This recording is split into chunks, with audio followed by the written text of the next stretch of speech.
Sveicināti, mīļie skatītāji! Prieks atkal būt šodien jūsu priekšā. Mans vārds ir Līva Spūrava, es esmu geštalta terapeite un psiholoģijas centrs Augta radītāja. Un šodien man ciemos ir mūsu brīnišķīgā centrs Augta speciāliste Kristīna Salmiņa. Sveika, Kristīna! Sveika, Līva, kas ir arī bērnu psiholoģi un smilšu terapeite. Un manuprāt, zina ļoti daudz foršas, dažādas tēmas par bērniem. Un es kā mamma vienmēr tevī klausos ar lielu interesi par to, ko tu stāsti, kādā veidā tu stāsti. Mēs jau šeit arī aizkadrā aizrunājāmies ar tevi par šīs dienas tēmu, kas ir pārliecināts un laimīgs bērns. Pirmajā reizītē mēs ar tevi runājām par piesaisti, jeb attiecību kvalitāti. Man ļoti patīk šis skaidrojums. Tātad piesaiste ir attiecību kvalitāte, kādas tad ir mūsu šīs attiecības ar bērnu.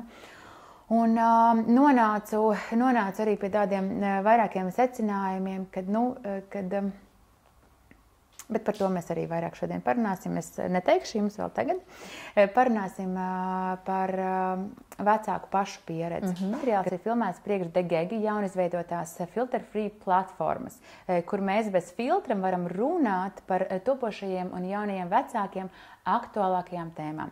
Sākot jau no grūtniecības perioda līdz bērnu audzināšanai. Tāpat tās runājam par partneru attiecībām, kā tās mainās, tad, kad ģimenē ienāk bērniņš, kā arī mēs pievēršam uzmanību tam, kā mēs pēc tam, kā vecāki spējam realizēties arī individuāli. Nu, lūk, šis viss tiek veidots bloga rakstu, video lekciju un webināru formātā ar domu atbalstīt topošos jaunos vecākus. Sākumā, pirms mēs sākam runāt konkrēti par vecākiem, jo es te bieži vien stāstu arī jums, skatītāji, par to, ka ļoti svarīgs ir vecāka iekšējais stāvoklis, emocionālais stāvoklis, viņa paša pieredze, lai mēs pēc tam tālāk varētu būt par tādiem vecākiem, kādiem mums gribās būt saviem bērniem. Bet lai būtu skatītājiem vairāk skaidrs, kādā veidā tad šī drošā vai nedrošā piesaiste izpaužās bērnā, kādā veidā mēs varam novērot, vai kas tad ir tās pazīmes, kas liecina, ka bērnam ir droša piesaiste un ka bērnam nav droša piesaiste. Jo arī man kā mammai bieži vien ir tas jautājums tā, vai maniem bērniem ir droša piesaiste vai nedroša piesaiste, jo es vispār esmu tāda ļoti piekasīga un man ir rakstīts perfekcionisms, ko es, starp citu, par vecāku stresu stāstīju jums un mācīju, ka tā noteikti nav no tām labākajām īpašībām, kas piemīt vecākiem, jo mums ir parasti tad ir ļoti augstas prasības, kuras nav iespējams sasniegt. Bet tātad, Kristīna, pastāsti. Droša piesaiste un nedroša piesaiste. Tu minēji man tepat tās aizkadrā, ka tie ir aptuveni pusotrs gads bērnam, kad mēs varam noteikt, ir droša piesaiste vai nav droša piesaiste. Zin kā, man šeit jāsaka, mana pieredze ir tāda, ka ikdienā savas gaitas es aizvadu pirmsskolā. Es esmu liels palīgs vecākiem, jauniem vecākiem un arī personālam bērndārzā, kur bērniņi iet cauri šim adaptācijas periodam, adaptācijas procesam. Un jā, tie mani novērojumi ir tādi, ka šo lieliski var redzēt šajā laika posmā. Laika posmā pusotras? Pusotras apmēram. Līdz, ko bērniņš vispār uzsāk bērndārs gaitas. Ja tas ir no pusotra gada, tad šo var jau sākt novērot, bet tikpat labi šo te arī visu var novērot 3 gadu vecumā bērnam arī pirmo reizi tātad apmeklējot kaut ko jaunu. Tas process vispār kā norisinās, parasti ir, kad vecāks kopā ar bērnu atnāk un iepazīstās un mēģina veidot tādu savā veidā tā kā pieradumu pret jauno vidi. Mēģina to padarīt par tādu tuvāku un reālāku, tādu saprotamāku, ka šī ir kaut kāda vieta, kur es atgriezīšos atkal un es šeit būšu. Un brīdī, kurā šo te piesaistes kvalitāti, attiecību kvalitāti var novērot, tas ir brīdis, kad vecāks tātad atstāja bērniņu personālam vai audzinātājiem vai auklītēm un pats dodās prom uz kādu laika periodu. Jā, tātad šajā te šķiršanās un arī atkal satikšanās brīdī šo te piesaisti var novērot. Drošās piesaistes gadījumā ir tā, ka atkal satikšanās brīdis parasti ir priekpilns. Bērns ar prieku vēršas pie vecāka, sagaida, apskauj, samīļo. Tas ir, novērojot no malas īstenībā, tas ir arī tāds aizkustinošs brīdis parasti. Parasti gribās smaidīt, jo tur ir mamma ir satikusies ar bērniņu, un viņi ir priecīgi par to, ka viņi ir viens otram, un viņi ir atkal kopā. Ar nedrošo piesaisti ir savādāk. Ar nedrošo piesaisti īstenībā arī pats šķiršanās brīdis parasti ir daudz atšķirīgāks. Šajā situācijā parasti arī mammai no bērniņa arī ir grūtāk vispār atdalīties. Tas ir viens. Bērniņš arī šajā laika posmā, kad vecāka vai mammas vai arī aprūpas personas nav blakus, viņu ir grūtāk arī nomierināt. Bērniņš ir arī pats neusticīgāks vispār svešiniekiem. Jā, tātad šādas attiecības tuvākas ir grūti vienkārši veidot arī. Bet kas arī parasti ir novērojams brīdī, kad tātad vecāks atkal atgriežas pie bērniņa, nav šīs te priecīgās sagaidīšanas. Bērniņš var pat sastingt, apmūst, iespējams var arī īstenībā izrādīt arī kaut kādu fizisku veidu agresiju pret vecāku. Tātad šie te pilnīgi ir divi dažādi, viena situācija, bet īstenībā divi dažādi uzvedības veidi, kā tas vispār tiek pamanīts, kur to var novērot. Dārziņa laikā, dārziņa procesā, piemēram, vai ir kaut kādas pazīmes, ko arī var novērot, kas ir atšķirīgi? Tad bērniņš vispār, kuram ir droši piesaista jaunā vidē, īstenībā arī daudz drošāk dodas pētīt pasauli. Savukārt, piemēram, to, kas ir novērojams bērniņiem, kuriem ir šī nedrošā piesaiste, ja viņi ir daudz piesardzīgāki. Līdz ar to īstenībā pat domājot pat par bērnu attīstību, īstenībā cik pozitīvi un veicinošs faktors ir tas, ka bērns ar prieku, ar interesi, ar tādu pārliecinātību jau īstenībā par sevi, bez bailēm. Viņš var vērsties pie kaut kā jauna. Pieņemsim pie jaunas rotaļlietas, piemēram. Un tas savā veidā īstenībā attīsta viņa arī prasmes, kas ir viņam svarīgas tajā vecumposmā. Bet nedrošās piesaistes bērniņiem šis viss īstenībā ir tas ir daudz distancētāks priekš viņa. Viņam ir vajadzīgs laiks, iespējams krietni ilgs laiks, iespējams tās ir atkārtotas dienas, kas ir vajadzīgas, lai veidot šo pieradumu un kaut kādā veidā dot viņam šo pārliecību, ka šajā pasaulē tu tomēr vari doties pētīt. Sakot, pasaulē, es domāju, piemēram, bērndārza vidē. Tu vari doties pētīt. Tad jauna. Bet vai tas nav atkarīgs arī no bērna temperamenta? Jā, noteikti. Noteikti. Bērnu temperaments arī ir tas, ko mēs noteikti nevaram izslēgt. Ir bērniņi, kas ir vienkārši aktīvi paši par sevi. Daudz atvērtāki pasaulē, daudz tādi ekstravertāki. Jā, tieši tā, un tas arī to visu ietekmē. Jo es te velku paralēlis arī ar saviem diviem bērniem, kas ir pilnīgi divi dažādi pretēji. Un tieši tas, kurš šobrīd ir krietni atvērtāks un komunikablāks pasaulē, kurš ļoti labprāt izmēģina visu jauno, tieši ar viņu man ir bijušas tādas bažas, vai tiešām mūsu attiecīga kvalitāte ir izveidojusies tāda, kāda man būtu, kādu es būtu vēlējusies, savukārt ar to bērniņu, kur man ir liela pārliecība, kad ir bijis pilnībā viss.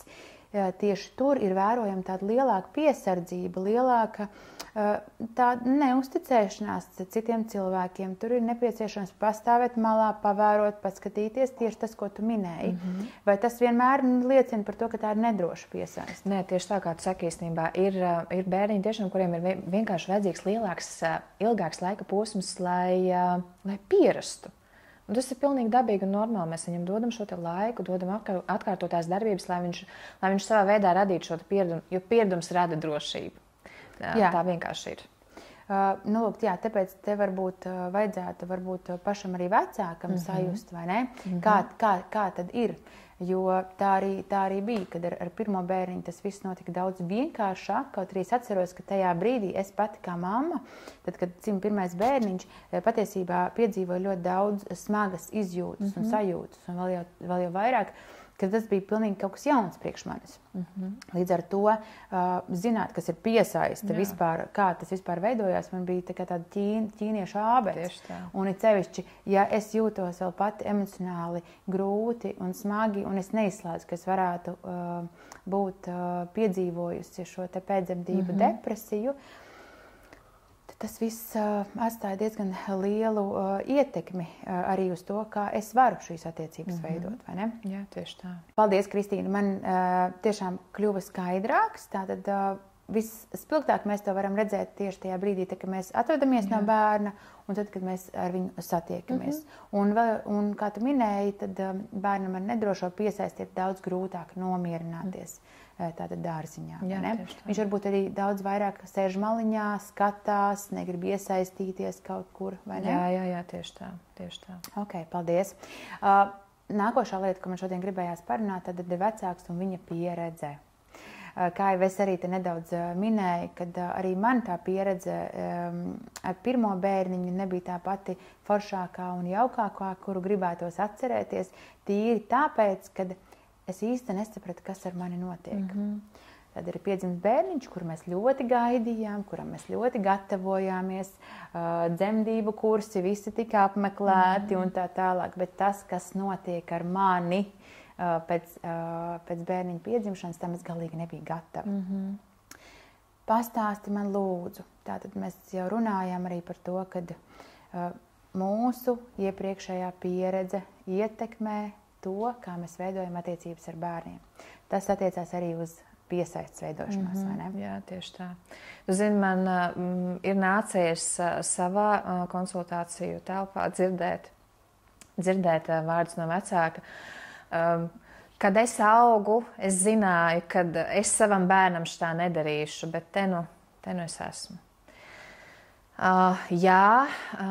Gribot, negribot, tas, kāda ir bijusi mūsu pieredze, veido mūsu rīcības šodien, mūsu darbības šodien. Bet man negribētos teikt, ka mēs no šīs pieredzes nevaram kaut kur augt un nevaram attīstīties un kaut ko mainīt. Mēs šo pieredzi varam ieraudzīt pirmām kārtām, pamanīt un atzīt, ka mums viņa tāda ir. Un arī šajā brīdī es esmu ar klientiem runājis par to, ka tas nenozīmē, ka šobrīd jums jāņem telefonu klausuli rokās un jāzina saviem vecākiem un jāpārmet par to, kāpēc jūs man šitādi izaudzinājāt. Nē, tas nav par to. Tas ir par to, kā pieņemt par to, ka es šeit esmu šobrīd šajā laikā ar tādu pieredzi, kāda man ir. Vecāki deva man pašu labāko to, ko viņi man varēja iedot. Es savukārt varu ņemt zināšanas, es varu attīstīties, es varu tāpat izmantot iespēju iet terapijā, piemēram, kaut kādā no virzieniem. Strādāt ar to, kas ir manī, un dot savukārt daudz labāku kaut ko savam bērnam. Piemēram, es pat par sevi arī domāju, man ir pasaulē šajā es esmu vairāk kā 30 gadus.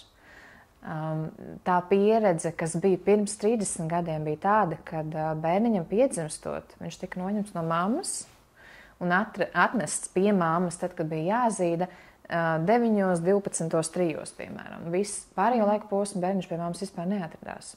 Šobrīd tā pieredze ir pilnīgi savādāka. Un tas savā veidā parādīja tādu pilnīgu evolūciju, es gribētu teikt tam, kā mēs, kā cilvēce, domājam par šīm attiecībām, kas ir labi.